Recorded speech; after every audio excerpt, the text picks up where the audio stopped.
Make sure your insurance doesn't come up short. Get gap cover with ALA. For more information, follow the links in the description. Hello everybody. In the last couple of months, I've done a couple of videos looking at the state of Ferrari from my perspective as both a Ferrari owner and also a Ferrari fan. Now, I had thought I'd covered everything there was to talk about, discussing the Luce, Ferrari's first pure electric car, and the controversy it has created, and also what is going on in the collector markets, through the lens of my own 430 Scuderia, what is happening to used car prices, and the consequences of it, both good and bad. But shortly after I released my last video, Ferrari dropped a bombshell. The worst kept secret in the automotive world, the new 12Cilindri Manuale, the first Ferrari with a manual gearbox you could buy in over a decade. Only it isn't. And I think with that car, Ferrari haven't made the best decision they ever could have, what we really hoped they were going to build. Instead, what I think they've given us is the most shameless sign of their intent to completely and totally abandon all of those who supported the business, made it what it is today, and I think really delivered a great big 2 fingers up to Ferrari fans worldwide. Is it really that bad though? How can a car do all of those things? Well, I'll explain in today's episode of JayEmm on Cars. Enjoy.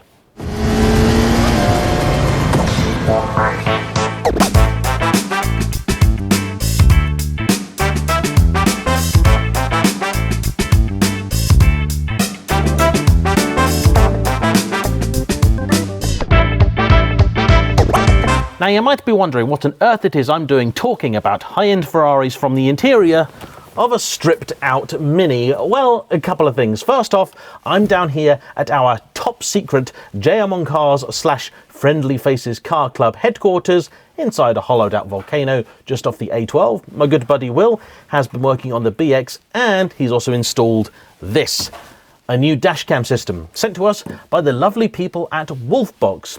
And though I know a lot of people don't like dashcams, I love them, and they're especially good for Ferrari owners. I'll tell you why. See, you get somebody behind you, possibly in a Citroen BX, or maybe a beautiful, tall, handsome man with a lovely set of facial fur, and he goes into the back of you. Well, you're the guy in the sports car, you're the person who's got the flashy vehicle. You know what? Sometimes society isn't fair. They'll decide you're the one at fault. So having a dashcam is a good thing. What makes the Wolfbox different? Well, first off, it comes with this gigantic little video screen here. It sits on top of your rear view mirror, and you get 3 cameras too. One, which in theory goes on your front bumper, giving you extra view, really handy for those low-slung sports cars. This being a track car, we've mounted it to the roll cage for those track day videos. You've also got the classic one, which is actually behind here, nice and neat, and giving you a great view of Will. We've got one at the back of the car too, just above the rear number plate. It's got 5 GHz wireless compatibility, meaning it can upload at higher speeds than before, 4 times faster in fact, so you can transfer footage to your phone. It's also got a parking mode, so if you leave your Pride and Joy out and about and something happens to it, you'll get footage too. They're HDR cameras, meaning even in mixed conditions such as this, it's bright outside but dark inside, you can see everything you need to. It's a good piece of kit, and I like it a lot. So, if you want to know more about it, please hop into the link down below and check out the Wolfbox. Now, I've spent an awful lot of time telling everybody who asks, no, Ferrari are not going to build another manual. It just isn't their way. They talk about themselves as a very R&D focused company. They are led by the innovations in the likes of Formula One. They're always keen to talk about that racing connection. And it's been a long time since a Ferrari race car has had a manual gearbox. In terms of the road cars, well, it depends how you count it, which is the last manual. The final model to actually be built in any significant quantity with a manual is the F430. That ended production in 2009. Its successor, the 458, came exclusively with a DCT, a gearbox we'd first seen on the California, introduced a couple of years earlier. But the California was actually offered with a manual. It's the last V8 Ferrari you could have as such, though almost nobody actually did. There are a handful of them out there, and if you had one of those, you'd be sitting on a lot of cash. A manual California would be a seriously cool thing. They did also offer the 599 with a manual, but again, very, very few ever left the factory. And from those I've spoken to who know the cars, have actually driven them, and understand how they work, it's very clear the manual was a bit of a last-minute thing to appease those customers who simply didn't want the then still somewhat new paddle shift F1 technology. That car came out, I remind you, in 2006. Today, 599 GTBs have become very popular to purchase, chiefly because they can easily be converted over to manual. And I have driven one car so equipped. If you want your Ferrari converted to manual, please chat to my guy Robin. I'll put his email address in the description down below. What Ferrari have built, though, isn't really a manual at all. What it is a 12Cilindri, 12-cylinder, whatever you want to call it. Don't call it a 12-Cilindri, it'll annoy Ferrari. But it's still got the same 8-speed DCT in it as the regular car. Still got the same engine. In fact, from the outside, there aren't all that many giveaways there's anything unusual about it. You've got some different wheels as an option, and you've got a different badge too on the wing, should you want it. Inside, of course, there is a big giveaway. That gated shifter proudly sat in the center of a redesigned console. And one thing I didn't expect, Ferrari have taken away the paddle shifters. So, if you want to operate the gearbox manually, there is only one way, with the lever in the middle. Now, this is unlike the Koenigsegg system.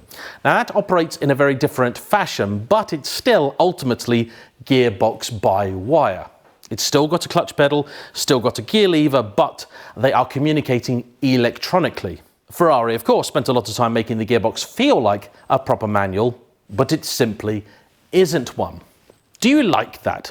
I mean, hop into the comment section now. Just tell me, do you like the idea of that?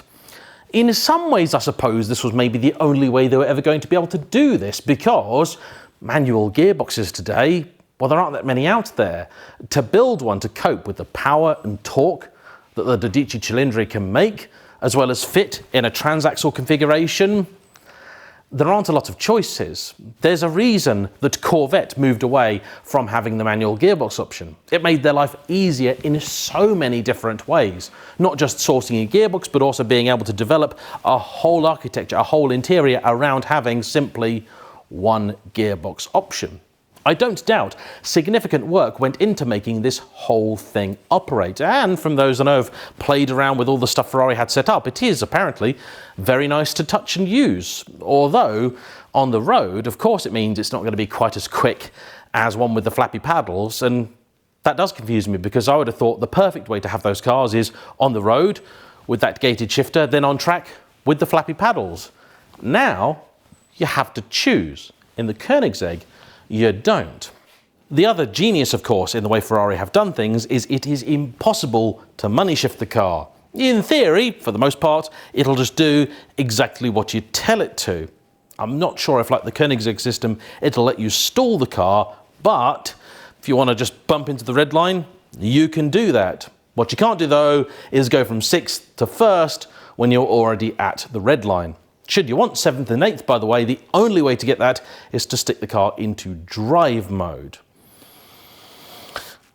So it's not really a manual, but that's not really a surprise.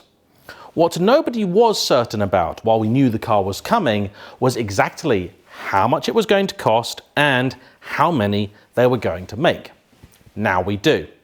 They're building 1,499 of them, and the price is just shy of €600,000. Now, how this will translate into pounds, I don't know, but let's just guess at maybe £550,000. No matter how you look at it, it's considerably more expensive than the regular car by some 150,000 quid.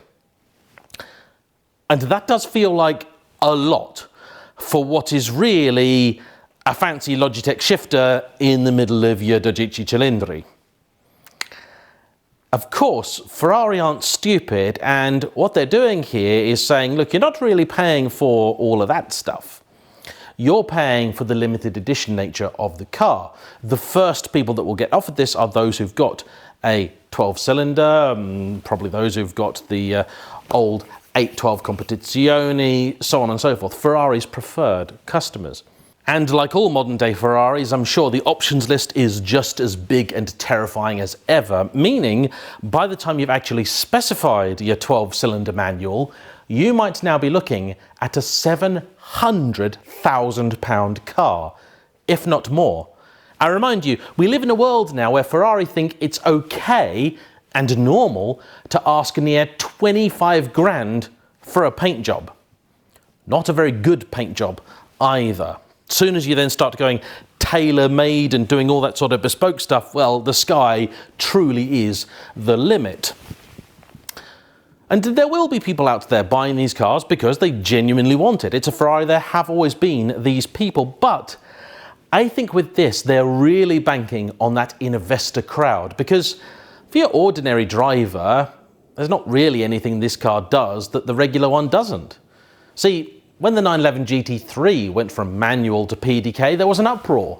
And that's a real proper driver's car. It's not designed as a poser's car, although of course some people do use it that way. However, when they then gave customers the choice, only about 30% of them actually went for the manual.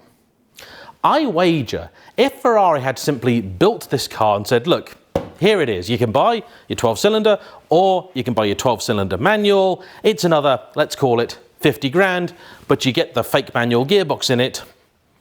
I don't think they actually would have sold all that many. They've put the number on it to give this illusion of scarcity. But near 1,500 cars is a lot. Ferrari also have a history of not being entirely transparent with their numbers. It's fairly well known in the automotive industry that for the likes of the Enzo and things like the 458 Speciale Aperta, the numbers they claimed they made don't tally up with the industry information. Now, they're not massively off, but the fact is, you think they made 399, they didn't. So Ferrari already claiming they're making 1,499 of these cars. That's a lot. In this kind of market, that's a big number. And they're banking on lots of people buying these cars as an investment. Why do you buy an investment? You buy it because it's going to appreciate. And why do you buy an investment? Well, you buy it because you think it's going to appreciate. Well, where do you go from 700,000 quid? Well, surely if you're spending that much money, well, you want to make £1 million. How many people are going to be fooled into buying a Ferrari 12Cilindri with a fake manual box that's not particularly rare for £1 million? We're soon about to see the launch, rumour has it, of the 296 Challenge Stradale. Effectively, the 296 stripped of its hybrid gubbins. And that might even have a manual box in it, though I'm not so sure. That again is going to be even more money for a car that has less. They've taken all the hybrid stuff out. It should be cheaper, right? Well, it's not going to be because it's Ferrari. And for less, you pay more. This has always been the way. Porsche no different, nor Lamborghini, nor McLaren. And yes, of course, I understand there are good reasons why some of these cars do cost more money, but Ferrari, with this car, I think, are pushing the laws of supply and demand to absolute breaking point. You really want a manual Ferrari? There are loads out there. There are loads of genuinely great old cars. Go and buy a 550 for 100 grand, a 575M for 175 grand. Wonderful gearbox, absolutely brilliant. Go and buy a 360, go and buy a 355. There's loads to choose from. But this new one, it's not really a manual. And I don't think it's necessarily a bad car. In fact, it's probably a really good car. I haven't driven the standard one. They don't want me to, I guess. They haven't spoken to me for ages. I think maybe I've upset them. It's very possible. They are Ferrari after all. But I think this car could be the next 911 Dakar or Turbo S or something, where everybody's told this is rare, this is limited, this is hard to get a hold of. You really want one, you must have one. And maybe, while the first ones are being delivered, we're going to see this peak. Okay, let's make a deal, right? Let's make a bet. I reckon, as soon as deliveries start, we're going to see a manual up for over $1 million. It's going to happen. I reckon within a year after that, they'll be down to list price. I don't know what I'm going to bet you, because there's a lot of you, but that I think is what's happening. From Ferrari's perspective, this is greed, pure and simple. 1,500 cars is a lot. I remind you, they only made just over 3,000 550s, 3,500 if you include the Barchetta. There's going to be a lot more 12Cs than that. Okay, there's going to be 1,500 of the Manuale. I'm not keen, and I do worry, because if this greed continues, I think Ferrari's customers are just going to go, nah, sorry. We may be rich, but we're not stupid. They've already, I think, had a bit of a problem with Luce. Word on the ground tells me nobody's buying it. Dealers have got allocations, and they would love for you to buy one. And contrary to rumour, I don't believe anyone has actually been told they must buy a Luce should they want anything else. I think if that were to happen, Ferrari are in serious trouble. What's next? Who knows? But do you think I'm right? Or is this Manuale going to be the next big thing? And if it is, well, are they just going to keep doing it for all their cars? In which case, that then takes away from the specialness of it. Interesting, isn't it? Anyway, hit the like button, comment down below, get yourself a Wolfbox dash cam. I'll see you for the next one. Bye-bye.